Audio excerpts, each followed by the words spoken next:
大家好，我是豆妈，今天和大家分享槐花经典吃法。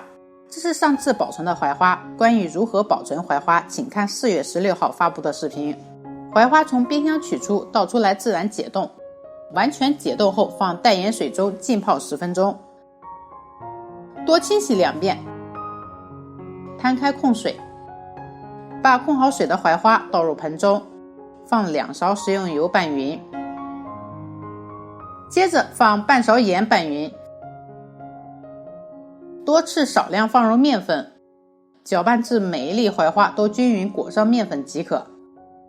开水上锅蒸4到5分钟，时间到立即取出。蒸菜不要焖，容易发黄。倒入大碗中，摊开冷却。大蒜放入容器中，放少许盐炸成蒜泥，把蒜泥放入冷却后的槐花上，再放点香葱花，用热油泼出蒜香味。放1勺芝麻油，搅拌均匀，装盘即可食用。槐花粒粒分明，清香里裹着蒜香，光闻着就直咽口水，既能当菜又管饱，推荐大家试试这个做法。有更好的做法可分享在留言区。